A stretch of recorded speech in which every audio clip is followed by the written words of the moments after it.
லேவியராகமம் 10ஆம் அதிகாரம். பின்பு ஆரோனின் குமாரராகிய நாதாபும் அபியூவும் தன் தன் தூப கலசத்தை எடுத்து அவைகளில் அக்கினியையும் அதின்மேல் தூப வர்க்கத்தையும் போட்டு கர்த்தர் தங்களுக்கு கட்டளையிடாத அந்நிய அக்கினியை அவருடைய சந்நிதியில் கொண்டு வந்தார்கள். அப்பொழுது அக்கினி கர்த்தருடைய சந்நிதியிலிருந்து புறப்பட்டு அவர்களை பட்சித்தது. அவர்கள் கர்த்தருடைய சந்நிதியில் செத்தார்கள். அப்பொழுது மோசே ஆரோனை நோக்கி, என்னிடத்தில் சேருகிறவர்களால் நான் பரிசுத்தம் பண்ணப்பட்டு சகல ஜனங்களுக்கு முன்பாக நான் மகிமைப்படுவேன் என்று கர்த்தர் சொன்னது இதுதான் என்றான். ஆரோன் பேசாதிருந்தான். பின்பு மோசே ஆரோனின் சிறிய தகப்பனான ஊசியேலின் குமாரராகிய மீசவேலையும் எல்சாபானையும் அழைத்து, நீங்கள் கிட்ட வந்து உங்கள் சகோதரரை பரிசுத்த ஸ்தலத்துக்கு முன்னின்று எடுத்து பாளையத்துக்கு புறம்பே கொண்டு போங்கள் என்றான். மோசே சொன்னபடி அவர்கள் கிட்ட வந்து அவர்களை அவர்கள் உடுத்திருந்த சட்டைகளோடும் எடுத்து பாளையத்துக்கு புறம்பே கொண்டு போனார்கள். மோசே ஆரோனையும் எலியாசார் இத்தாமார் என்னும் அவன் குமாரரையும் நோக்கி, நீங்கள் சாகாதபடிக்கும் சபை அனைத்தின் மேலும் கடுங்கோபம் வராதபடிக்கும் நீங்கள் உங்கள் தலைப்பாகையை எடுத்து போடாமலும் உங்கள் வஸ்திரங்களை கிழிக்காமலும் இருப்பீர்களாக. உங்கள் சகோதரராகிய இஸ்ரவேல் குடும்பத்தார் யாவரும் கர்த்தர் கொளுத்தின இந்த அக்கினிக்காக புலம்புவார்களாக. நீங்கள் சாகாதபடிக்கு ஆசரிப்பு கூடார வாசலிலிருந்து புறப்படாதிருங்கள். கர்த்தருடைய அபிஷேக தைலம் உங்கள் மேல் இருக்கிறதே என்றான். அவர்கள் மோசேயினுடைய வார்த்தையின்படியே செய்தார்கள். கர்த்தர் ஆரோனை நோக்கி, நீயும் உன்னோடே கூட உன் குமாரரும் சாகாதிருக்க வேண்டுமானால் ஆசரிப்பு கூடாரத்துக்குள் பிரவேசிக்கிற போது திராட்சரசத்தையும் மதுவையும் குடிக்க வேண்டாம். பரிசுத்தம் உள்ளதற்கும் பரிசுத்தம் இல்லாததற்கும் தீட்டுள்ளதற்கும் தீட்டில்லாததற்கும் வித்தியாசம் பண்ணும்படிக்கும் கர்த்தர் மோசேயை கொண்டு இஸ்ரவேல் புத்திரருக்கு சொன்ன சகல பிரமாணங்களையும் அவர்களுக்கு போதிக்கும்படிக்கும் இது உங்கள் தலைமுறை தோறும் நித்திய கட்டளையாய் இருக்கும் என்றான். மோசே ஆரோனையும் மீதியாயிருந்த அவன் குமாரராகிய எலியாசாரையும் இத்தாமாரையும் நோக்கி, நீங்கள் கர்த்தருடைய தகன பலிகளில் மீதியான போஜன பலியை எடுத்து பலிபீடத்தண்டையிலே புளிப்பில்லாததாக புசியுங்கள். அது மகா பரிசுத்தமானது. அதை பரிசுத்த ஸ்தலத்திலே புசியுங்கள். அது கர்த்தருடைய தகன பலிகளில் உனக்கும் உன் குமாரருக்கும் ஏற்படுத்தப்பட்டதாயிருக்கிறது. இப்படி கட்டளை பெற்றிருக்கிறேன். அசைவாட்டும் மார்க்கண்டத்தையும் ஏறெடுத்து படைக்கும் முன்னந்தொடையையும் நீயும் உன்னோடே கூட உன் குமாரரும் குமாரத்திகளும் சுத்தமான ஸ்தலத்திலே புசிப்பீர்களாக. இஸ்ரவேல் புத்திரருடைய சமாதான பலிகளில் அவைகள் உனக்கும் உன் பிள்ளைகளுக்கும் கிடைக்கும்படி ஏற்படுத்தப்பட்டிருக்கிறது.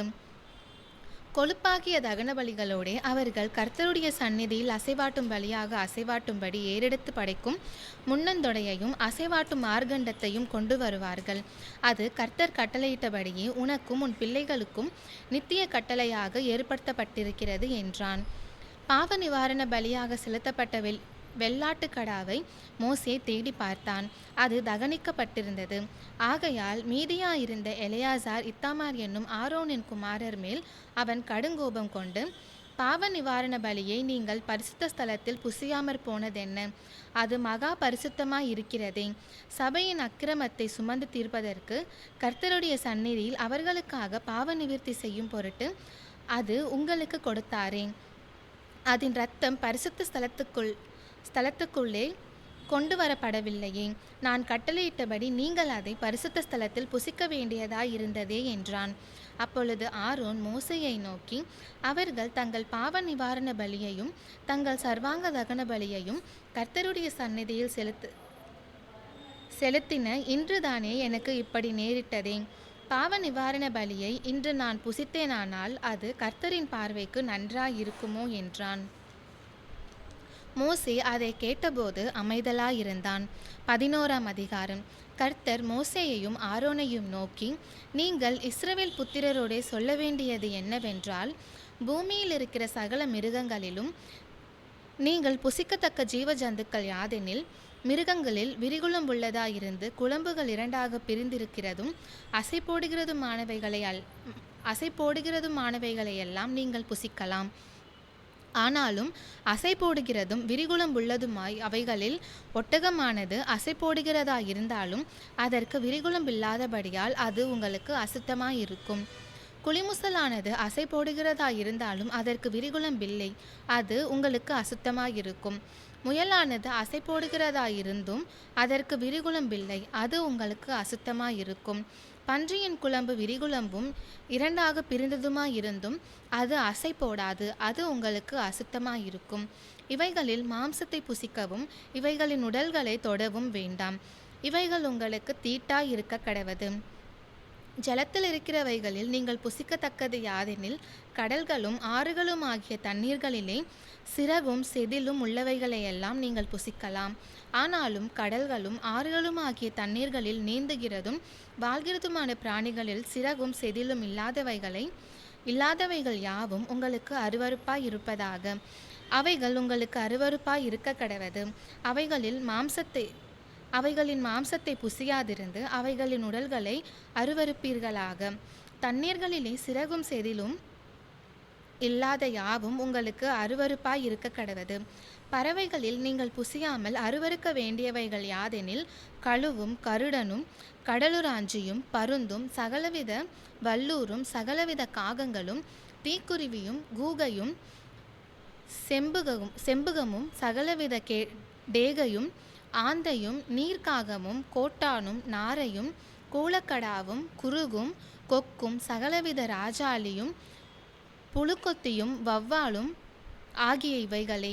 பறக்கிறவைகளில் 4 காலால் நடமாடுகிற ஊரும் பிராணிகள் யாவும் உங்களுக்கு அருவருப்பாயிருப்பதாக. ஆகிலும் பறவைகளிலே 4 காலால் நடமாடுகிற யாவிலும் நீங்கள் புசிக்கத்தக்கது யாதெனில் தரையிலே தத்துகிறதற்கு கால்களுக்கு மேல் தொடைகள் உண்டாயிருக்கிறவைகளிலே வெட்டுக்கிளி ஜாதியாயிருக்கிறதையும் சோலையாம் என்னும் கிளி ஜாதியாயிருக்கிறதையும் அர்கோல் என்னும் கிளி ஜாதியாயிருக்கிறதையும் ஆகாபு என்னும் கிளி ஜாதியாயிருக்கிறதையும் நீங்கள் புசிக்கலாம். பறவைகளில் 4 காலால் நடமாடுகிற மற்ற யாவும் உங்களுக்கு அருவருப்பாய் இருப்பதாக. அவைகளாலே தீட்டுப்படுவீர்கள். அவைகளின் உடல்களை தொடுகிறவன் எவனும் சாயங்காலம் மட்டும் தீட்டுப்பட்டிருப்பான். அவைகளின் உடலை சுமந்தவன் எவனும் தன் வஸ்திரங்களை தோய்க்க கடவன், அவன் சாயங்காலம் மட்டும் தீட்டுப்பட்டிருப்பான். விரிநகங்களுள்ளவைகளாயிருந்தும் இருபிளவான குளம்பில்லாமலும் அசை போடாமலும் இருக்கிற மிருகங்கள் யாவும் உங்களுக்கு அசுத்தமாய் இருப்பதாக. அவைகளை தொடுகிறவன் எவனும் தீட்டுப்படுவான். 4 காலால் நடக்கிற சகல ஜீவன்களிலும் தங்கள் உள்ளங்கால்களை ஊன்றி நடக்கிற யாவும் உங்களுக்கு அசுத்தமாய் இருப்பதாக. அவைகளின் உடலை தொடுகிறவன் எவனும் சாயங்காலம் மட்டும் தீட்டுப்பட்டிருப்பான். அவைகளின் உடலை சுமந்தவன் தன் வஸ்திரத்தை தோய்க்க கடவன், அவன் சாயங்காலம் மட்டும் தீட்டுப்பட்டிருப்பான். இவைகள் உங்களுக்கு தீட்டாய் இருக்க கடவது. தரையில் ஊறுகிற பிராணிகளில் உங்களுக்கு அசுத்தமானவைகள் எவையெனில் பெருச்சாலியும் எலியும் சகலவிதமான ஆமையும் உடும்பும் அழுங்கும் ஓனானும் பல்லியும் பச்சோந்தியும் ஆகிய இவைகளே. சகல ஊரும் பிராணிகளிலும் இவைகள் உங்களுக்கு தீட்டாய் இருக்க கடவது. அவைகளில் செத்ததை தொடுகிறவன் எவனும் சாயங்காலம் மட்டும் தீட்டுப்பட்டிருப்பான். அவைகளில் செத்தது ஒன்று யாதொன்றின் மேல் விழுந்தால் அது தீட்டுப்பட்டிருக்கும். அது மரப்பாத்திரமானாலும் வஸ்திரமானாலும் தோளானாலும் பையானாலும் வேலை செய்கிறதற்கேற்ற ஆயுதமானாலும் சாயங்காலம் மட்டும் தீட்டாயிருக்கும். அது தண்ணீரில் போடப்பட வேண்டும், அப்பொழுது சுத்தமாகும். அவைகளில் ஒன்று மண்பாண்டத்திற்குள் விழுந்தால் அதற்குள் இருக்கிறவை யாவும் தீட்டுப்பட்டிருக்கும், அதை உடைத்து போட வேண்டும். புசிக்கத்தக்க போஜன பதார்த்தத்தின் மேல் அந்த தண்ணீர் பட்டால் அது தீட்டாகும். குடிக்கத்தக்க எந்த பானமும் அப்படிப்பட்ட பாத்திரத்தினால் தீட்டுப்படும். அவைகளின் உடலில் யாதொன்று எதின்மேல் விழுதோ அதுவும் தீட்டுப்படும். அடுப்பானாலும் மண்தொட்டியானாலும் தகர்க்கப்படுவதாக. அவைகள் தீட்டுப்பட்டிருக்கும். ஆகையால் அவைகள் உங்களுக்கு தீட்டாய் இருக்க கடவது. ஆனாலும் நீரூற்றும் மிகுந்த ஜலமுண்டாகிய கிணறும் சுத்தமாயிருக்கும். அவைகளில் உள்ள உடலை தொடுகிறவனோ தீட்டுப்படுவான். மேற்சொல்லியவைகளின் உடலில் யாதொன்று விதை தானியத்தின் மேல் விழுந்தால் அது தீட்டுப்படாது. அந்த உடலில் யாதொன்று தண்ணீர் வார்க்கப்பட்டிருக்கிற விதையின் மேல் விழுந்ததானால் அது உங்களுக்கு தீட்டாயிருக்க கடவது. உங்களுக்கு ஆகாரத்துக்கான ஒரு மிருகம் செத்தால் அதன் உடலை தொடுகிறவன் சாயங்காலம் மட்டும் தீட்டுப்பட்டிருப்பான். அதன் மாம்சத்தை புசித்தவன் தன் வஸ்திரங்களை தோய்க்க கடவன். அவன் சாயங்காலம் மட்டும் தீட்டுப்பட்டிருப்பான். அதன் உடலை எடுத்து போனவனும் தன் வஸ்திரங்களை தோய்க்க கடவன். அவனும் சாயங்காலம் மட்டும் தீட்டுப்பட்டிருப்பான். தரையில் ஊறுகிற பிராணிகள் எல்லாம் உங்களுக்கு அருவருப்பாய் இருக்க கடவது. அவை புசிக்கப்படலாகாது. தரையில் ஊறுகிற சகல பிராணிகளிலும் வயிற்றினால் நகருகிறவைகளும் 4 காலால் நடமாடுகிறவைகளையும் அநேக கால்கள் உள்ளவைகளையும் புசியாதிருப்பீர்களாக. அவைகள் அருவருப்பானவைகள். ஊறுகிற எந்த பிராணிகளிலும் உங்களை அருவருப்பாக்கிக் கொள்ளாமலும் அவைகளால் தீட்டுப்படாமலும் இருப்பீர்களாக. அவைகளாலே நீங்கள் தீட்டுப்படுவீர்கள்.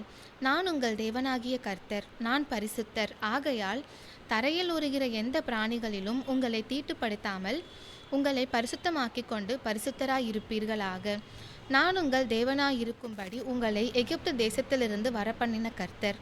நான் பரிசுத்தர். ஆகையால் நீங்களும் பரிசுத்தராயிருப்பீர்களாக.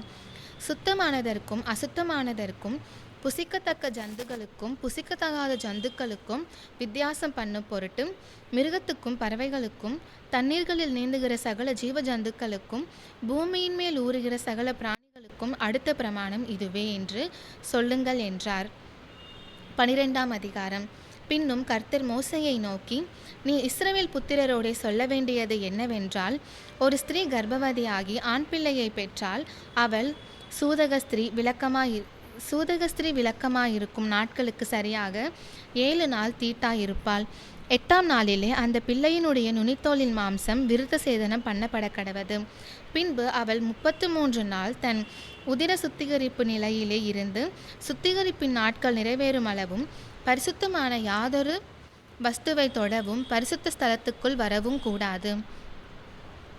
பெண் பிள்ளையை பெற்றாளாகில் அவள் 2 வாரம் சூதகஸ்திரியைப் போல தீட்டாயிருந்து பின்பு 66 நாள் உதிர சுத்திகரிப்பு நிலையிலே இருக்க கடவள். அவள் ஆண் பிள்ளையாவது பெண் பிள்ளையாவது பெற்றதற்காக அவளுடைய சுத்திகரிப்பின் நாட்கள் நிறைவேறின பின்பு அவள் ஒரு வயதான ஆட்டுக்குட்டியை சர்வாங்க தகன பலியாகவும் ஒரு புறா குஞ்சையாவது காட்டுப்புறாவையாவது பாவ நிவாரண பலியாகவும் ஆசரிப்பு கூடார வாசலில் ஆசாரியனிடத்திற்கு கொண்டு வர கடவள். அதை அவன் கர்த்தருடைய சந்நிதியில் பலியிட்டு அவளுக்காக பாவ நிவிர்த்தி செய்வானாக. அப்பொழுது அவன் தன் உதிர ஊரலின் தீட்டு நீங்கி சுத்தமாவாள். இது ஆண் பிள்ளையாவது பெண் பிள்ளையாவது பெற்றவளை குறித்த பிரமாணம். ஆட்டுக்குட்டியை கொண்டு வர அவளுக்கு சக்தி இல்லாதிருந்தால் 2 காட்டுப்புறாக்களையாவது 2 புறா குஞ்சுகளையாவது ஒன்றை சர்வாங்க தகன பலியாகவும் மற்றொன்றை பாவ நிவாரண பலியாகவும் கொண்டு வர கடவள். அதனால் ஆசாரியன் அவளுக்காக பாவ நிவிர்த்தி செய்ய கடவன். அப்பொழுது அவள் சுத்தமாவாள் என்று சொல்லென்றார். 13ஆம் அதிகாரம். பின்னும் கர்த்தர் மோசேயையும் ஆரோனையும் நோக்கி, ஒரு மனிதனுடைய சரீரத்தின் மேல் குஷ்டரோகம் போலிருக்கிற ஒரு தடியாவது அசராவது வெள்ளை படராவது உண்டானால் அவன் ஆசாரியனாகிய ஆரோனிடத்திலாகிலும் ஆசாரியராகிய அவன் குமாரரில் ஒருவனிடத்திலாகிலும் கொண்டு வரப்பட கடவன். அப்பொழுது ஆசாரியன் அவன் சரீரத்தின் மேல் இருக்கிற ரோகத்தை பார்க்க வேண்டும். ரோகம் இருக்கும் இடத்தில் மயிர் வெளுத்தும் ரோகம் உள்ள இடம் அவனுடைய மற்ற சரீரத்தை பார்க்கலும் அதிகமாய் குளிந்தும் இருந்தால் அது குஷ்டரோகம். ஆசாரியன் அவனை பார்த்த பின்பு அவனை தீட்டுள்ளவன் என்று தீர்க்க கடவன். அவன் சரீரத்தின் மேல் வெள்ளை படர்ந்திருந்தாலும் அவ்விடம் அவனுடைய மற்ற தோலை பார்க்கிலும் அதிக பள்ளமாயிராமலும் அதன் மயிர் வெள்ளையாக மாறாமலும் இருந்தால் ஆசாரியன் அவனை 7 நாள் அடைத்து வைத்து 7ஆம் நாளில் அவனை பார்க்க கடவன். தோலில் ரோகம் அதிகப்படாமல் அவன் பார்வைக்கு ரோகம் நின்றிருந்தால் ஆசாரியன் 2ஆம் தரம் அவனை 7 நாள் அடைத்து வைத்து 2ஆம் தரம் அவனை 7ஆம் நாளில் பார்க்க கடவன். தோளில் ரோகம் அதிகப்படாமல் சுருங்கி இருந்தால் ஆசாரியன் அவனை சுத்தமுள்ளவன் என்று தீர்க்க கடவன். அது அசரு. அவன் தன் வஸ்திரங்களை தோய்த்து சுத்தமாயிருப்பானாக. தன்னை சுத்தமுள்ளவன் என்று தீர்க்கிறதற்கு அவன் தன்னை ஆசாரியனுக்கு காண்பித்த பின்பு அசரு தோளில் அதிகமாய் படர்ந்திருந்தால் அவன் மறுபடியும் ஆசாரியனுக்கு தன்னை காண்பிக்க கடவன். அப்பொழுது அசரு தோளிலே படர்ந்தது என்று ஆசாரியன் கண்டால் ஆசாரியன் அவனை தீட்டுள்ளவன் என்று தீர்க்க கடவன். அது குஷ்டரோகம். குஷ்டரோகம் ஒரு மனிதனுக்கு இருந்தால் அவனை ஆசாரியனிடத்தில் கொண்டு வர வேண்டும். அப்பொழுது ஆசாரியன் அவனை பார்த்து, தோலிலே வெள்ளையான தடி இருந்தும் அது மயிரை வெண்மையாக மாற பண்ணிற்றென்றும் அந்த தடிப்புள்ள இடத்திலே ரணமாம்சம் உண்டென்றும் கண்டால் அது அவன் சரீரத்தில் உள்ள நாள்பட்ட குஷ்டம், அவன் தீட்டுள்ளவன். ஆதலால் ஆசாரியன் அவனை அடைத்து வைக்காமல் தீட்டுள்ளவன் என்று தீர்க்க கடவன். ஆசாரியன் பார்க்கிற இடங்கள் எங்கும் தோளிலே குஷ்டரோகம் தோன்றி அந்த ரோகம் உள்ளவனுடைய தலை தொடக்கி அவன் கால் மட்டும் அது தேகம் முழுவதையும் மூடியிருக்க கண்டால், அப்பொழுது ஆசாரியன் பார்த்து, குஷ்டம் அவன் சரீரம் முழுவதையும் மூடியிருந்தால் அவனை சுத்தமுள்ளவன் என்று தீர்க்க கடவன். அவன் உடம்பெல்லாம் வெண்மையாய் போனபடியால் அவன் சுத்தமுள்ளவன். ஆனாலும் ரணமாம்சம் அவனில் காணப்பட்டால் அவன் தீட்டுள்ளவன். ஆகையால் ரணமாம்சத்தை ஆசாரியன் காணும்போது அவனை தீட்டுள்ளவன் என்று தீர்க்க கடவன். ரணமாம்சம் தீட்டுள்ளது, அது குஷ்டம். அல்லது ரணமாம்சம் மாறி வெண்மையானால் அவன் ஆசாரியனிடத்துக்கு வர வேண்டும். ஆசாரியன் அவனை பார்த்து, ரோகமுள்ள இடம் வெண்மையாக மாறினதென்று கண்டால் ஆசாரியன் அவனை சுத்தமுள்ளவன் என்று தீர்க்க கடவன். அவன் சுத்தமுள்ளவன். சரீரத்தின் மேல் புண் உண்டாயிருந்து ஆறிப்போய் அவ்விடத்திலே ஒரு வெள்ளை தடிப்பாவது சிவப்பு கலந்த ஒரு வெள்ளை படராவது உண்டானால் அதை ஆசாரியனுக்கு காண்பிக்க வேண்டும். ஆசாரியன் அதை பார்த்து அவ்விடம் மற்ற தோலை பார்க்கிலும் குளிர்ந்திருந்தும் அவன் மயிர் வெள்ளையாக மாறியிருக்கவும் கண்டால் ஆசாரியன் அவனை தீட்டுள்ளவன் என்று தீர்க்க வேண்டும். அது புண்ணில் எலும்பின குஷ்டம். ஆசாரியன் அதை பார்த்து அதில் வெள்ளை மயிர் இல்லை என்றும் அது மற்ற தோலை பார்க்கிலும் குளிர்ந்திராமல் சுருங்கி இருக்கிறது என்றும் கண்டானாகில் அவனை 7 நாள் அடைத்து வைத்து அது தோலில் அதிகமாய் படர்ந்திருக்க கண்டால் அவனை தீட்டுள்ளவன் என்று தீர்க்க கடவன். அது குஷ்டம்தான். அந்த வெள்ளை படர் அதிகப்படாமலும் அவ்வளவில் நின்றிருக்குமானால் அது புண்ணின் தழும்பாயிருக்கும். ஆகையால் ஆசாரியன் அவனை சுத்தமுள்ளவன் என்று தீர்க்க கடவன். ஒருவனுடைய சரீரத்தின் மேல் நெருப்பு பட்டதினாலே வெந்து அந்த வேக்காடு ஆறிப்போன இடத்திலே சிவப்பான படராவது வெண்மையான படராவது உண்டானால் ஆசாரியன் அதை பார்க்க கடவன். அந்த படரிலே மயிர் வெண்மையாக மாறி அவ்விடம் மற்ற தோலை பார்க்கிலும் பள்ளமாயிருந்தால் அது வேக்காட்டினால் எழும்பின குஷ்டம். ஆகையால் ஆசாரியன் அவனை தீட்டுள்ளவன் என்று தீர்க்க கடவன். அது குஷ்டரோகந்தான். ஆசாரியன் அதை பார்க்கிறபோது படரிலே வெள்ளை மயிர் இல்லை என்றும் அது மற்ற தோலை பார்க்கிலும் குளிர்ந்திராமல் சுருங்கி இருக்கிறது என்றும் கண்டானாகில் அவனை 7 நாள் அடைத்து வைத்து 7ஆம் நாளில் அவனை பார்க்க கடவன். அது தோலில் அதிகமாய் படர்ந்திருந்தால் ஆசாரியன் அவனை தீட்டுள்ளவன் என்று தீர்க்க கடவன். அது குஷ்டரோகம். படரானது தோலில் பெருகாமல் அவ்வளவில் நின்று சுருங்கி இருந்ததாகில் அது சூட்டினால் உண்டான தழும்பு. ஆசாரியன் அவனை சுத்தமுள்ளவன் என்று தீர்க்க கடவன். அது சூட்டினால் வந்த வேக்காடு. புருஷனுக்காகிலும் ஸ்திரீக்காகிலும் தலையிலாவது தாடியிலாவது ஒரு சொறி உண்டானால் ஆசாரியன் அதை பார்த்து அவ்விடம் மற்ற தோலை பார்க்கிலும் பள்ளமும் அதிலே மயிர் பொன்னிறமும் மிருதுவாயுமாயிருக்க கண்டால் ஆசாரியன் அவனை தீட்டுள்ளவன் என்று தீர்க்க கடவன். அது தலையிலும் தாடியிலும் உண்டாகிற சொறி குஷ்டம். ஆசாரியன் அந்த சொறி குஷ்டத்தை பார்க்கும்போது அவ்விடம் மற்ற தோலை பார்க்கிலும் பள்ளமாயிராமலும் அதிலே கருத்த மயிர் இல்லாமலும் இருக்க கண்டால் ஆசாரியன் அவனை 7 நாள் அடைத்து வைத்து 7ஆம் நாளில் ஆசாரியன் அதை பார்க்க கடவன். அந்த சொறி இடங்கொள்ளாமலும் அதிலே பொன்னிற மயிர் இல்லாமலும் அவ்விடம் மற்ற தோலை பார்க்கிலும் பள்ளமில்லாமலும் இருந்தால் அந்த சொறியுள்ள இடம் தவிர மற்ற யாவையும் அவன் சிரைத்து கொள்ள கடவன். பின்பு ஆசாரியன் 2ஆம் தரம் அவனை 7 நாள் அடைத்து வைத்து 7ஆம் நாளில் அதை பார்க்க கடவன். சொறி தோலில் இடங்கொள்ளாமலும் அவ்விடம் மற்ற தோலை பார்க்கிலும் பள்ளமில்லாமலும் இருந்தால் ஆசாரியன் அவனை சுத்தமுள்ளவன் என்று தீர்க்க கடவன். அவன் தன் வஸ்திரங்களை தோய்த்த பின் சுத்தமாயிருப்பான். அவன் சுத்தமுள்ளவன் என்று தீர்க்கப்பட்ட பின் அந்த சொறி தோலில் இடங்கொண்டதானால் ஆசாரியன் அவனை பார்க்க கடவன். சொறி தோலில் இடங்கொண்டிருந்ததானால் அப்பொழுது மயிர் பொன்னிறமா அல்லவா என்று ஆசாரியன் விசாரிக்க வேண்டியதில்லை. அவன் தீட்டுள்ளவனே. அவன் பார்வைக்கு அந்த சொறி நீங்கி அதில் கருத்த மயிர் முளைத்ததே ஆகில் சொறி சொஸ்தமாயிற்று. அவன் சுத்தமுள்ளவன். ஆசாரியன் அவனை சுத்தமுள்ளவன் என்று தீர்க்க கடவன். ஒரு புருஷனுக்காகிலும் ஸ்திரீக்காகிலும் அவர்கள் சரீரத்தின் மேல் வெள்ளை புள்ளிகள் உண்டாயிருந்தால் ஆசாரியன் பார்க்க கடவன். அவர்கள் சரீரத்திலே மங்கின வெள்ளை புள்ளிகள் இருந்தால் அது தோளில் எழும்புகிற வெள்ளை தேமல். அவர்கள் சுத்தமுள்ளவர்கள். ஒருவனுடைய தலைமயிர் உதிர்ந்து அவன் மொட்டையானாலும் அவன் சுத்தமாயிருக்கிறான். அவனுடைய முன்னந்தலைமயிர் உதிர்ந்தால் அவன் அரைமொட்டையன், அவனும் சுத்தமாயிருக்கிறான். மொட்டை தலையிலாவது அரைமொட்டை தலையிலாவது சிவப்பு கலந்த வெண்மையான படர் உண்டானால் அது அதில் எழும்புகிற குஷ்டம். ஆசாரியன் அவனை பார்க்க கடவன். அவனுடைய மொட்டை தலையிலாவது அரைமொட்டை தலையிலாவது மற்ற அங்கங்களின் மேல் உண்டாகும் குஷ்டத்தைப் போல சிவப்பு கலந்த வெண்மையான தடிப்பு இருக்க கண்டால் அவன் குஷ்டரோகி, அவன் தீட்டுள்ளவன். ஆசாரியன் அவனை தீட்டுள்ளவன் என்று தீர்க்க கடவன். அவன் வியாதி அவன் தலையிலே இருக்கிறது. அந்த வியாதி உண்டாயிருக்கிற குஷ்டரோகி வஸ்திரம் கிழிந்தவனாயும் தன் தலையை மூடாதவனாயும் இருந்து அவன் தன் தாடியை மூடிக்கொண்டு தீட்டு தீட்டு என்று சத்தமிட வேண்டும். அந்த வியாதி அவனில் இருக்கும் நாள் வரைக்கும் தீட்டுள்ளவனாக எண்ணப்பட கடவன். அவன் தீட்டுள்ளவனே, ஆகையால் அவன் தனியே குடியிருக்க வேண்டும். அவன் குடியிருப்பு பாளையத்துக்கு புறம்பே இருக்க கடவது. ஆட்டுமயிர் வஸ்திரத்திலாவது பஞ்சுநூல் வஸ்திரத்திலாவது பஞ்சுநூல் அல்லது ஆட்டுமயிரான பாவிலாவது ஊடையிலாவது ஒரு தோளிலாவது தோளினால் செய்த எந்தவித வஸ்துவிலாவது குஷ்டதோஷம் தோன்றி வஸ்திரத்திலாவது தோளிலாவது பாவிலாவது உடையிலாவது தோளினால் செய்த எந்தவித வஸ்துவிலாவது குஷ்டதோஷம் பச்சையாயாவது சிவப்பாயாவது காணப்பட்டால் அது குஷ்டமாயிருக்கும். அதை ஆசாரியனுக்கு காண்பிக்க வேண்டும். ஆசாரியன் அதை பார்த்து 7 நாள் அடைத்து வைத்து 7ஆம் நாளிலே அதை பார்க்க கடவன். வஸ்திரத்திலாவது பாவிலாவது ஊடையிலாவது தோளிலாவது தோளினால் செய்த எந்தவித வஸ்துவிலாவது அது அதிகப்பட்டிருந்தால் அது அரிக்கிற குஷ்டம், அது தீட்டாயிருக்கும்.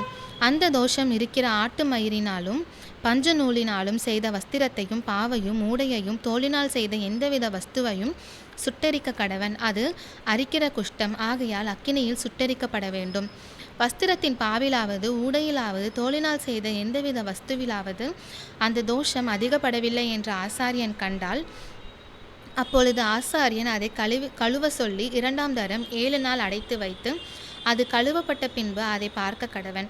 அந்த தோஷம் அதிகப்படாதிருந்தாலும் அது நிறம் மாறாதிருந்தாலும் தீட்டாயிருக்கும். அக்கினியில் அதை சுட்டெரிக்க வேண்டும். அது வஸ்திரத்தின் உட்புறத்திலும் வெளிப்புறத்திலும் உருவ அரிக்கும். கழுவப்பட்ட பின்பு அது குறுகிற்றென்று ஆசாரியன் கண்டானே ஆகில் அதை வஸ்திரத்திலாவது தோளிலாவது பாவிலாவது உடையிலாவது இராதபடிக்கு எடுத்து போட வேண்டும். அது இன்னும் வஸ்திரத்திலாவது பாவிலாவது ஊடையிலாவது தோளினால் செய்த எந்தவித வஸ்துவிலாவது காணப்பட்டால் அது படருகிற தோஷம். ஆகையினால் அது உள்ளதை அக்கினியில் சுட்டெரிக்க வேண்டும். வஸ்திரத்தின் பாவாவது ஊடையாவது தோளினால் செய்த எந்தவித வஸ்துவாவது கழுவப்பட்ட பின்பு அந்த தோஷம் அதை விட்டு போயிற்றே ஆனால் 2ஆம் தரம் கழுவப்பட வேண்டும். அப்பொழுது சுத்தமாயிருக்கும். ஆட்டு மயிரிலாகிலும் பஞ்சு நூலாலாகிலும் நெய்த வஸ்திரத்தையாவது பாவையாவது ஊடையாவது தோளினால் செய்த எந்தவித வஸ்துவையாவது சுத்தம் என்றாவது தீட்டென்றாவது தீர்க்கிறதற்கு அதனுடைய குஷ்டதோஷத்துக்கு அடுத்த பிரமாணம் இதுவே என்றார். 14ஆம் அதிகாரம். பின்பும் கர்த்தர் மோசேயை நோக்கி, குஷ்டரோகியினுடைய சுத்திகரிப்பின் நாளில் அவனுக்கு அடுத்த பிரமாணம் என்னவென்றால் அவன் ஆசாரியனிடத்தில் கொண்டு வரப்பட வேண்டும். ஆசாரியன் பாளையத்துக்கு புறம்பே போய் குஷ்டரோகியின் குஷ்டவியாதி சொஸ்தமாயிற்று என்று கண்டால் சுத்திகரிக்கப்பட வேண்டிய அவனுக்காக உயிரோடு இருக்கும் சுத்தமான 2 குருவிகளையும் கேதுரு கட்டையையும் சிவப்பு நூலையும் ஈசோப்பையும் வாங்கி வர கட்டளையிட கடவன். பின்பு ஆசாரியன் அந்த குருவிகளில் ஒன்றை ஒரு மண்பாண்டத்தில் உள்ள ஊற்று நீரின் மேல் கொள்ள சொல்லி உயிருள்ள குருவியையும் கேதுரு கட்டையையும் சிவப்பு நூலையும் ஈசோப்பையும் எடுத்து இவைகளையும் உயிருள்ள குருவியையும் ஊற்று நீர் மேல் கொல்லப்பட்ட குருவியின் இரத்தத்தில் தோய்த்து குஷ்டம் நீங்க சுத்திகரிக்கப்படுகிறவன் மேல் 7 தரம் தெளித்து அவனை சுத்தம் பண்ணி உயிருள்ள குருவியை வெளியிலே விட்டுவிட கடவன். சுத்திகரிக்கப்படுகிறவன் தன் வஸ்திரங்களை தோய்த்து தன் மயிர் முழுவதையும் சிரைத்து தான் சுத்தமாகும்படி ஜலத்தில் ஸ்நானம் பண்ணி பின்பு பாளையத்தில் பிரவேசித்து தன் கூடாரத்துக்கு புறம்பே 7 நாள் தங்கி 7ஆம் நாளிலே தன் தலையையும் தாடியையும் புருவங்களையும் தன்னுடைய மயிர் முழுவதையும் சிரைத்து தன் வஸ்திரங்களை தோய்த்து ஜலத்தில் ஸ்நானம் பண்ண வேண்டும். அப்பொழுது சுத்தமாயிருப்பான். 8ஆம் நாளிலே அவன் பழுதற்ற 2 ஆட்டுக்குட்டிகளையும் 1 வயதான பழுதற்ற ஒரு பெண் ஆட்டுக்குட்டியையும் போஜன பலிக்காக எண்ணெயிலே பிசைந்த ஒரு மரக்காலில் 10 பங்காகிய மெல்லிய மாவையும் ஆலாக்கு எண்ணெயையும் கொண்டு வர கடவன். சுத்திகரிக்கிற ஆசாரியன் சுத்திகரிக்கப்படும் மனிதனையும் அவ்வஸ்துக்களையும் ஆசரிப்பு கூடார வாசலிலே கர்த்தருடைய சந்நிதியில் நிறுத்த கடவன். பின்பு ஆசாரியன் ஒரு ஆட்டுக்குட்டியை பிடித்து அதையும் அந்த ஆலாக்கு எண்ணெயையும் குற்ற நிவாரண பலியாக கொண்டு வந்து கர்த்தருடைய சந்நிதியில் அசைவாட்டும் பலியாக அசைவாட்டி பாவ நிவாரண பலியும் சர்வாங்க தகன பலியுமிடும் பரிசுத்த ஸ்தலத்திலே அந்த ஆட்டுக்குட்டியை கொல்ல கடவன். குற்ற நிவாரண பலி பாவ நிவாரண பலியைப் போல ஆசாரியனுக்கு உரியது, அது மகா பரிசுத்தமானது. அந்த குற்ற நிவாரண பலியின் இரத்தத்தில் ஆசாரியன் கொஞ்சம் எடுத்து சுத்திகரிக்கப்படுகிறவன் வலது காதின் மடலிலும் அவன் வலது கையின் பெருவிரலிலும் வலது காலின் பெருவிரலிலும் பூச கடவன். பின்பு ஆசாரியன் அந்த ஆலாக்கு எண்ணெயிலே கொஞ்சம் தன் இடது கையில் வார்த்து தன் இடது கையில் உள்ள எண்ணெயிலே தன் வலது கையின் விரலை தோய்த்து தன் விரலினால் 7 தரம் அந்த எண்ணெயில் எடுத்து கர்த்தருடைய சந்நிதியில் தெளித்து தன் உள்ளங்கையில் இருக்கிற மீதியான எண்ணெயிலே கொஞ்சம் எடுத்து சுத்திகரிக்கப்படுகிறவன் வலது காதின் மடலிலும் அவன் வலது கையின் பெருவிரலிலும் வலது காலின் பெருவிரலிலும் முந்தி பூசி இருக்கிற குற்ற நிவாரண பலியினுடைய இரத்தத்தின் மேல் பூசி தன் உள்ளங்கையில் இருக்கிற மீதியான எண்ணெயை சுத்திகரிக்கப்படுகிறவன் தலையிலே வார்த்து கர்த்தருடைய சந்நிதியில் அவனுக்காக பாவ நிவர்த்தி செய்ய கடவன். ஆசாரியன் பாவ நிவாரண பலியையும் செலுத்தி சுத்திகரிக்கப்படுகிறவைகளின் தீட்டு நீங்க அவனுக்கு பாவ நிவர்த்தி செய்து பின்பு சர்வாங்க தகன பலியை கொன்று சர்வாங்க தகன பலியையும் போஜன பலியையும் பலிபீடத்தின் மேல் வைத்து அவனுக்காக பாவ நிவர்த்தி செய்ய கடவன். அப்பொழுது அவன் சுத்தமாயிருப்பான். அவன் இம்மாத்திரம் செய்ய திராணியற்ற தரித்திரனாயிருந்தால் அவன் தன் பாவ நிவர்த்திக்கென்று அசைவாட்டும் குற்ற நிவாரண பலியாக ஒரு ஆட்டுக்குட்டியையும் போஜன பலிக்கு எண்ணெயிலே பிசைந்த ஒரு மரக்கால் மெல்லிய மாவிலை 10 பங்கையும் ஆலாக்கு எண்ணெயையும் தன் திராணிக்கு தக்கபடி 2 காட்டுப்புறாக்களையாவது 2 புறா குஞ்சுகளையாவது ஒன்று பாவ நிவாரண பலியாகவும் மற்றொன்று சர்வாங்க தகன பலியாகவும் செலுத்தும்படி வாங்கி தான் சுத்திகரிக்கப்படும்படி 8ஆம் நாளில் ஆசரிப்பு கூடார வாசலிலே கர்த்தருடைய சந்நிதியில் ஆசாரியன் இடத்துக்கு கொண்டு வருவானாக. அப்பொழுது ஆசாரியன் குற்ற நிவாரண பலிக்குரிய ஆட்டுக்குட்டியையும் அந்த ஆலாக்கு எண்ணெயையும் வாங்கி கர்த்தருடைய சந்நிதியில் அசைவாட்டும் போஜன பலியாக அசைவாட்டி குற்ற நிவாரண பலிக்கான அந்த ஆட்டுக்குட்டியை கொன்று குற்ற நிவாரண பலியின் இரத்தத்தில் கொஞ்சம் எடுத்து சுத்திகரிக்கப்படுகிறவன் வலது காதின் மடலிலும் அவன் வலது கையின் பெருவிரலிலும் வலது காலின் பெருவிரலிலும் பூசி அந்த எண்ணெயிலே கொஞ்சம் தன் இடது கையில் வார்த்து தன் இடது கையில் உள்ள எண்ணெயிலே தன் வலது விரலை தோய்த்து கர்த்தருடைய சந்நிதியில் 7 தரம் தெளித்து தன் உள்ளங்கையில் இருக்கிற எண்ணெயில் கொஞ்சம் எடுத்து சுத்திகரிக்கப்படுகிறவன் வலது காதின் மடலிலும் அவன் வலது கையின் பெருவிரலிலும் வலது காலின் பெருவிரலிலும் குற்ற நிவாரண பலியின் இரத்தம் பூசி இருக்கிற இடத்தின் மேல் பூசி தன் உள்ளங்கையில் இருக்கிற மற்ற எண்ணெயை சுத்திகரிக்கப்படுகிறவன் தலையின் மேல் அவனுக்காக கர்த்தருடைய சந்நிதியில் பாவ நிவர்த்தி செய்யும்படி தடவி பின்பு அவன் தன் திராணிக்கும் தகுதிக்கும் தக்கதாய் காட்டுப்புறாக்களையாவது புறா குஞ்சுகளையாவது கொண்டு வந்து அவைகளில் ஒன்றை பாவ நிவாரண பலியும் மற்றொன்றை சர்வாங்க தகன பலியுமாக்கி போஜன பலியோட கூட செலுத்தி இப்படியே ஆசாரியன் சுத்திகரிக்கப்படுகிறவனுக்காக கர்த்தருடைய சந்நிதியில் பாவ நிவர்த்தி செய்ய கடவன். தன் சுத்திகரிப்புக்கு வேண்டியவைகளை சம்பாதிக்கக்கூடாத குஷ்டரோகியை குறித்த பிரமாணம் இதுவே என்றார். பின்னும் கர்த்தர் மோசேயையும் ஆரோனையும் நோக்கி, நான் உங்களுக்கு காணியாட்சியாக கொடுக்கும் கானான் தேசத்திலே நீங்கள் போய் சேர்ந்த பின்பு உங்கள் காணியாட்சியான தேசத்தில் ஒரு வீட்டிலே குஷ்டரோகத்தை நான் வரப்பண்ணினால் அந்த வீட்டிற்கு உடையவன் வந்து வீட்டிலே தோஷம் வந்திருக்கிறதாக தோன்றுகிறது என்று ஆசாரியனுக்கு அறிவிக்க கடவன். அப்பொழுது வீட்டிலுள்ள யாவும் தீட்டுப்படாதபடிக்கு ஆசாரியன் அந்த தோஷத்தை பார்க்க போகும் முன்னே வீட்டை ஒளித்து வைக்கும்படி சொல்லி பின்பு வீட்டை பார்க்கும்படி போய் அந்த தோஷம் இருக்கிற இடத்தை பார்க்க கடவன். அப்பொழுது வீட்டு சுவர்களிலே கொஞ்சம் பச்சையும் கொஞ்சம் சிவப்புமான குழி விழுந்திருந்து அவைகள் மற்ற சுவரை பார்க்கிலும் பள்ளமாய் இருக்க கண்டால் ஆசாரியன் வீட்டை விட்டு புறப்பட்டு வாசற்படியிலே வந்து வீட்டை 7 நாள் அடைத்து வைத்து 7ஆம் நாளிலே திரும்ப போய் பார்த்து தோஷம் வீட்டு சுவர்களில் படர்ந்ததென்று கண்டால் தோஷம் இருக்கும் அவ்விடத்துக்கு கல்லுகளை பெயர்க்கவும் பட்டணத்துக்கு புறம்பே அசுத்தமான ஒரு இடத்திலே போடவும் அவன் கட்டளையிட்டு வீட்டை உள்ளே சுற்றிலும் செதுக்க சொல்லி செதுக்கி போட்ட மண்ணை பட்டணத்துக்கு புறம்பே அசுத்தமான ஒரு இடத்திலே கொட்டவும் வேறே கல்லுகளை எடுத்து வந்து அந்த கல்லுகளுக்கு பதிலாக கட்டி வேறே சாந்தை எடுத்து வீட்டை பூசவும் கட்டளையிடுவானாக. கல்லுகளை பெயர்த்து வீட்டை செதுக்கி நவமாய் பூசின பின்பும் அந்த தோஷம் திரும்ப வீட்டில் வந்ததானால் ஆசாரியன் போய் பார்க்க கடவன். தோஷம் வீட்டில் படர்ந்ததானால் அந்த வீட்டை அரிக்கிற குஷ்டம் அது வீட்டை அரிக்கிற குஷ்டம். அது தீட்டாயிருக்கும். ஆகையால் வீடு முழுவதையும் இடித்து அதன் கல்லுகளையும் மரங்களையும் அதன் சார்ந்து எல்லாவற்றையும் பட்டணத்துக்கு புறம்பே அசுத்தமான இடத்திலே கொண்டு போக வேண்டும். வீடு அடைக்கப்பட்டிருக்கும் நாட்களில் அதற்குள் பிரவேசிக்கிறவன் சாயங்காலம் மட்டும் தீட்டுப்பட்டிருப்பான்.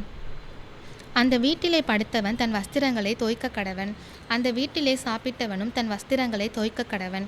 ஆசாரியன் திரும்ப வந்து வீடு பூசப்பட்ட பின்பு வீட்டிலே அந்த தோஷம் படரவில்லை என்று கண்டானே ஆகில், தோஷம் நிவிர்த்தியானபடியால் ஆசாரியன் அந்த வீட்டை சுத்தம் என்று தீர்க்க கடவன்.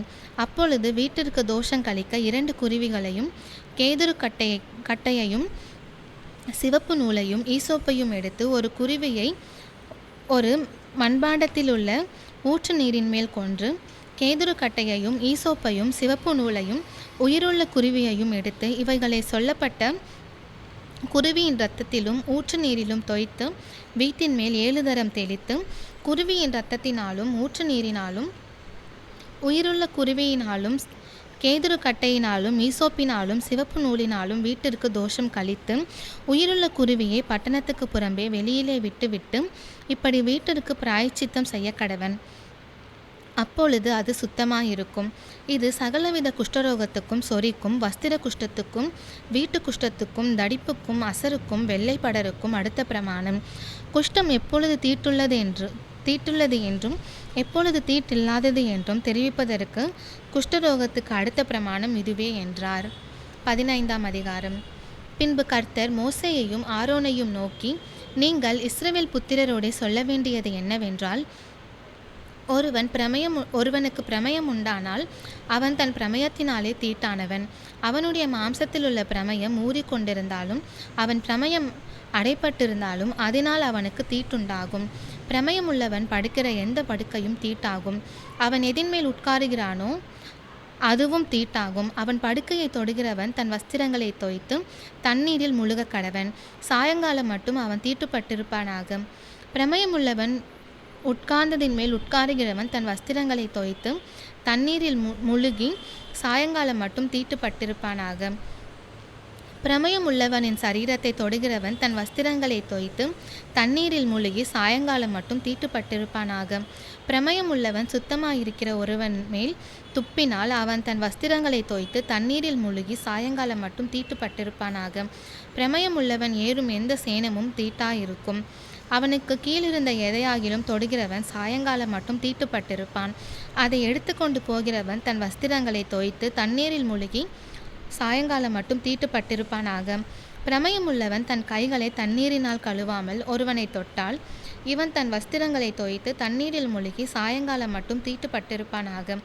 பிரமயம் உள்ளவன் தொட்ட மண்பாண்டம் உடைக்கப்படவும் மரச்சாமான் எல்லாம் தண்ணீரினால் கழுவப்படவும் வேண்டும். பிரமயம் உள்ளவன் தன் பிரமயம் நீங்கி சுத்தமானால் தன் சுத்திகரிப்புக்கென்று 7 நாள் எண்ணிக்கொண்டிருந்து தன் வஸ்திரங்களை தோய்த்து தன் தேகத்தை ஊற்று நீரில் கழுவ கடவன். அப்பொழுது சுத்தமாயிருப்பான். 8ஆம் நாளிலே அவன் 2 காட்டு புறாக்களையாவது 2 புறா குஞ்சுகளையாவது ஆசரிப்பு கூடார வாசலிலே கர்த்தருடைய சந்நிதியில் கொண்டு வந்து ஆசாரியனிடத்தில் கொடுக்க கடவன். ஆசாரியன் அவைகளில் ஒன்றை பாவ நிவாரண பலியாகவும் மற்றொன்றை சர்வாங்க தகன பலியுமாக்கி அவனுக்காக கர்த்தருடைய சந்நிதியில் அவன் பிரமயத்தின் நிமித்தம் பாவ நிவிர்த்தி செய்ய வேண்டும். ஒருவனிலிருந்து இந்திரியம் கழிந்ததுண்டானால் அவன் தண்ணீரில் முழுக வேண்டும். சாயங்காலம் மட்டும் அவன் தீட்டுப்பட்டிருப்பானாக. கழிந்த இந்திரியம் பட்ட வஸ்திரமும் தோலும் தண்ணீரினால் கழுவப்பட்டு சாயங்காலம் மட்டும் தீட்டாயிருப்பதாக. இந்திரியம் கழிந்தவனோடே ஸ்திரீ படுத்து கொண்டிருந்தால் இருவரும் தண்ணீரில் மூழ்கி சாயங்காலம் மட்டும் தீட்டுப்பட்டிருப்பார்களாக. சூதக ஸ்திரீ தன் சரீரத்தில் உள்ள உதிர ஊரலின் நிமித்தம் 7 நாள் தன் விலக்கத்தில் இருக்க கடவள். அவளை தொடுக்கிறவன் எவனும் சாயங்காலம் மட்டும் தீட்டுப்பட்டிருப்பானாக. அவள் விலக்கலாயிருக்கையில் எதின்மேல் படுத்து கொள்ளுகிறாளோ எதின்மேல் உட்காருகிறாளோ அதெல்லாம் தீட்டாயிருக்கும்.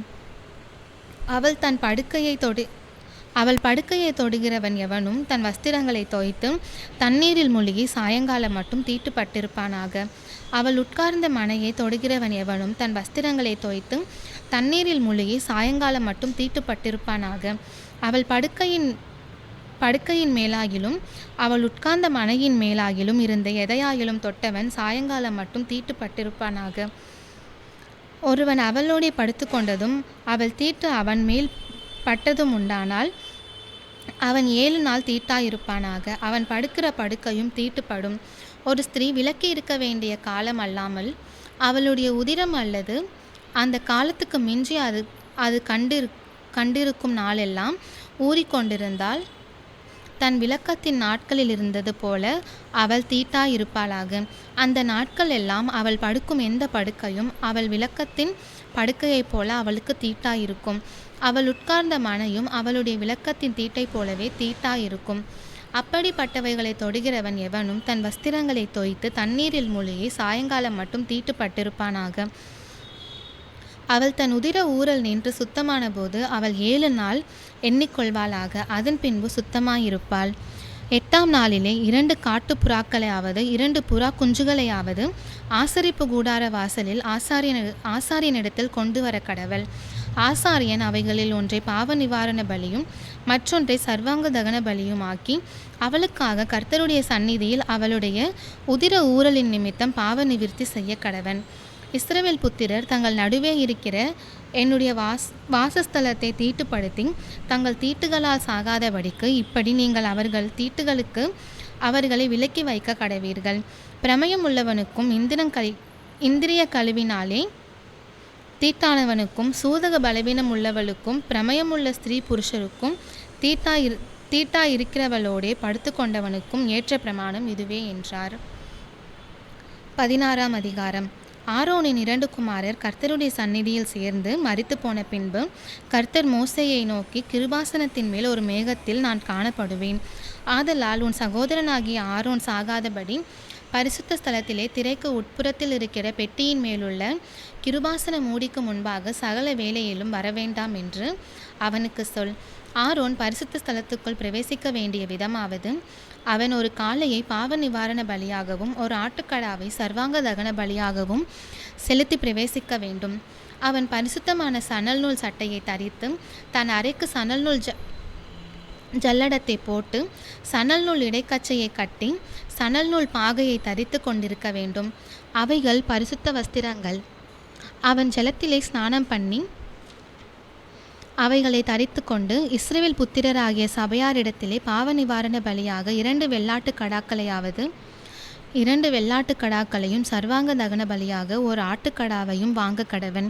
பின்பு ஆரோன் தனக்காகவும் தன் வீட்டாருக்காகவும் பாவ நிவிர்த்தி செய்யும்படிக்கு தன்னுடைய பாவ நிவாரண பலியின் காளையை சேர பண்ணி அந்த 2 வெள்ளாட்டு கடாக்களையும் கொண்டு வந்து ஆசரிப்பு கூடார வாசலிலே கர்த்தருடைய சந்நிதியில் நிறுத்தி அந்த 2 வெள்ளாட்டு கடாக்களையும் குறித்து கர்த்தருக்கென்று ஒரு சீட்டும் போக்காடாக விடப்படும் வெள்ளாட்டு கடாவுக்கு என்று ஒரு சீட்டும் போட்டு கர்த்தருக்கென்று சீட்டு விழுந்த வெள்ளாட்டு கடாவை பாவ நிவாரண பலியாக சேர பண்ணி போக்காடாக விடப்பட சீட்டு விழுந்த வெள்ளாட்டு கடாவை அதை கொண்டு பாவ நிவிர்த்தி உண்டாக்கவும் அதை போக்காடாக வனாந்திரத்திலே போகவிடவும் கர்த்தருடைய சந்நிதியில் உயிரோடே நிறுத்தி பின்பு ஆரோன் தனக்காகவும் தன் வீட்டாருக்காகவும் பாவ நிவிர்த்தி செய்யும்படி தன்னுடைய பாவ நிவாரணத்துக்கான காளையை கொண்டு வந்து அதை கொன்று கர்த்தருடைய சந்நிதியில் இருக்கும் பலிபீடத்தின் மேலுள்ள நெருப்பு தணலினால் தூப கலசத்தை நிரப்பி பொடியாக்கப்பட்ட சுகந்த தூப வர்க்கத்திலே தன்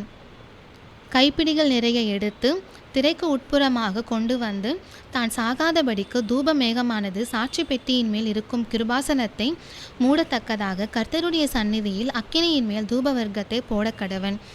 பின்பு காளையின் இரத்தத்திலே கொஞ்சம் எடுத்து கீழ்ப்புறமாக நின்று தன் விரலினால் கிருபாசனத்தின் மேல் தெளித்து அந்த இரத்தத்தில் கொஞ்சம் எடுத்து கிருபாசனத்துக்கு முன்பாக 7 தரம் தன் விரலினால் தெளிக்க கடவன்.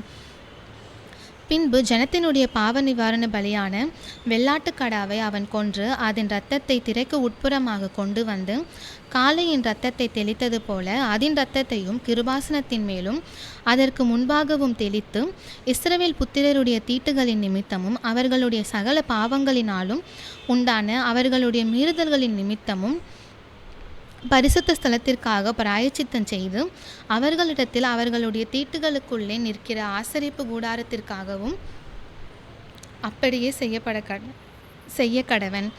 பாவ நிவிர்த்தி செய்யும்படி அவன் பரிசுத்த ஸ்தலத்துக்குள் பிரவேசித்து தனக்காகவும் தன் வீட்டாருக்காகவும் இஸ்ரவேல் சபையார் அனைவருக்காகவும் பாவ நிவிர்த்தி செய்து வெளியே வருமளவும் ஆசரிப்பு கூடாரத்தில் ஒருவரும் இருக்கலாகாது.